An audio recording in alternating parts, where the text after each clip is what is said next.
Hello Pisces! Welcome dito sa aking channel, Kapalaran 888. Welcome guys! Alamin natin kung anong messages, vibration, gabay energy para sa lahat. This is general reading, so pwede kang makaresonate. Gamitin mo yung intuition sa panunood, Pisces. Okay, first card mo dito is the message. Meron ka ditong number 28. Which is 10. 2 plus 8 is 10. Merong dove, merong illumination.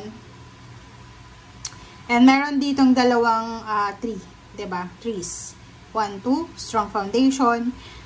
Sinasabi ng baraha sa'yo, Pisces, na isang positive news. Isang napakagandang, positibong balita ang darating sa'yo. This is a completion, accomplishment, and positive outcome sa kung ano man to na hinihintay mo. Like for example, nag-apply ka ng trabaho or negosyo, nagpa-process ka ng mga papers, documents, or anything na positive yung darating sa'yo.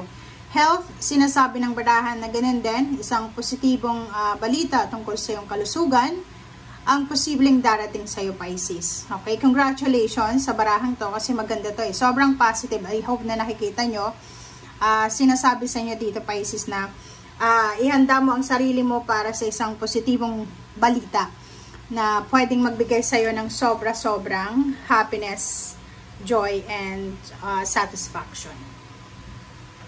Okay, thank you.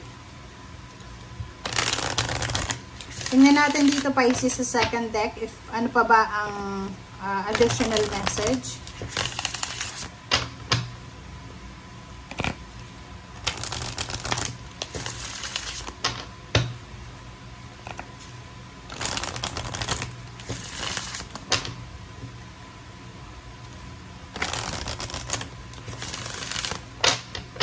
Okay, Pisces. Ano ba ang message na para sa inyo?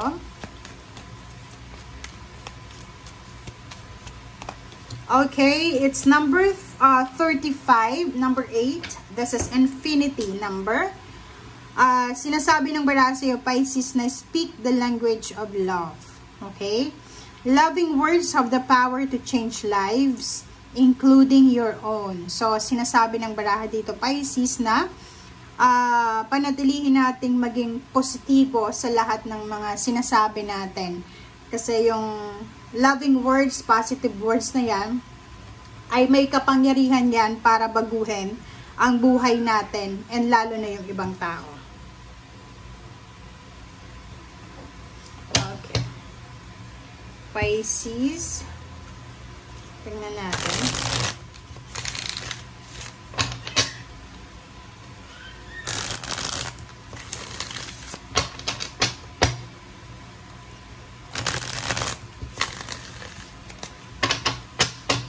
Okay.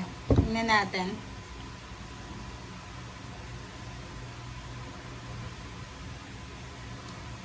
Okay.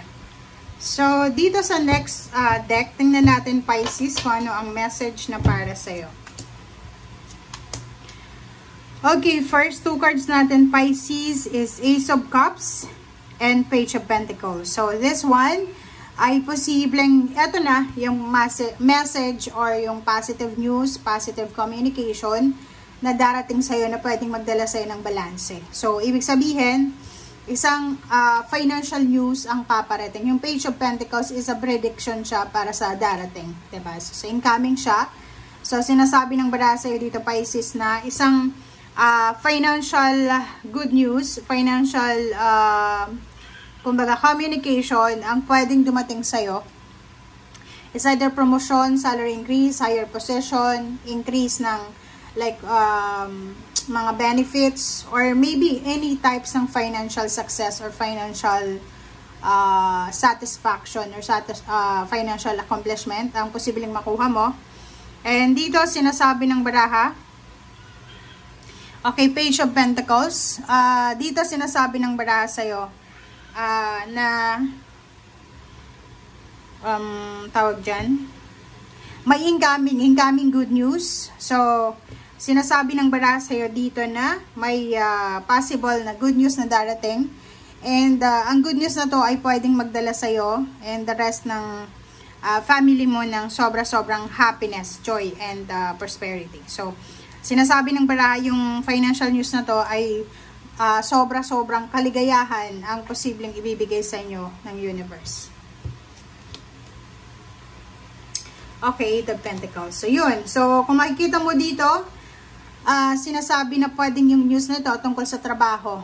Pwedeng mayroong additional bonuses, payments, payouts, may overtime, parang ganun. So, pwedeng yung good news na to is all about work or career, or maybe tungkol ito sa'yo as water sign about sa emotion. So, maraming positive news, positive outcome ang darating. So, yung Queen of Cups, sinasabi ng Queen of Cups dito na kailangan mong maging kalmado. Okay? Kailangan mong maging kalmado and kailangan mong mag-focus sa kung ano yung blessings na mayroon ka sa ngayon. Or pwedeng sinasabi ng Queen of Cups na i-appreciate natin, Pisces, kung ano yung meron tayo sa ngayon while we are working kung ano yung paparating sa atin.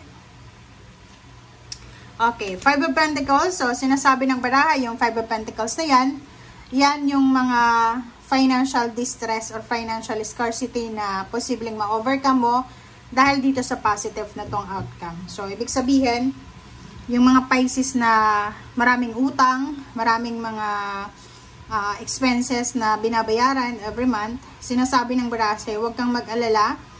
Siguro sa ngayon, you're poor financially, but in the near future, darating sa buhay mo yung financial satisfaction, lalo na sa trabaho, kung yung trabaho mo ngayon ay sobrang toxic and nakaka-toxic talaga.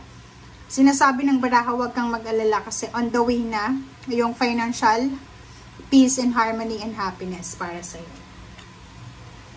Okay, so Ten of Cups. Wow. So, talagang merong pagbabago na magaganap sa buhay mo, Pisces. So, halimbawa ngayon, habang nanonood ka, medyo stress ka or medyo hindi maganda yung takbo ng bagay-bagay sa buhay mo, sinasabi ng baraha sa'yo, may pagbabago.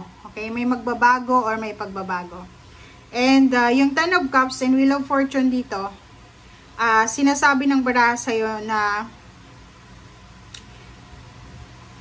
posible na hindi lang ikaw yung may mga financial changes na mangyayari sa buhay, kundi family mo din. Pwedeng may kapamilya ka na yung mga unemployed ay posibleng makahanap na ng trabaho. And maybe may mga kapamilya ka na hindi nabubuntis na pwedeng mabuntis na. Yung iba na may mga kapamilya ka na medyo hindi maganda yung relationship sa asawa, boyfriend, girlfriend, or kung kanino man, posibleng magbabago to. Okay, so this Ten of Cups, okay, this Ten of Cups and Wheel of Fortune ay ano siya, hand in hand sila na nag-work para sa'yo. So, ibig sabihin, maraming pagbabago, transformation. Wheel of Fortune, maraming pagbabago ang magaganap sa buhay mo na talagang magdadala sa'yo ng fortune and at the same time, happiness and peace para sa buong pamilya. Okay? And dito naman sa Three of Swords, sinasabi ng baraha dito, mayroong Pisces na medyo nakakaranas siya ng pain and heartaches. Like, yun na nga, for the past few months or years, maybe maraming Pisces ang kumbaga namumroblema dahil sa pain and heartaches or maraming beses na trinador. Sinasabi ng baraha sa'yo na huwag kang mag-alala. Huwag kang mag-alala. Lahat ng yan, lahat ng mga pinoproblema mo sa ngayon ay posibleng magdi-disappear yan. Okay?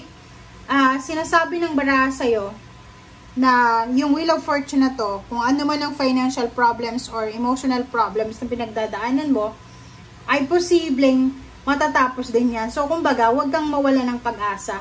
Okay? Huwag kang mawalan kasi yung iba sa inyo dyan, masyadong negative na and masyadong wala nang believe sa kanilang sarili. So, sinasabi niyan sa'yo, Pisces ng baraha, na maging kumbaga, maging matalino tayo sa kung ano man na ginagawa natin sa araw-araw. Okay?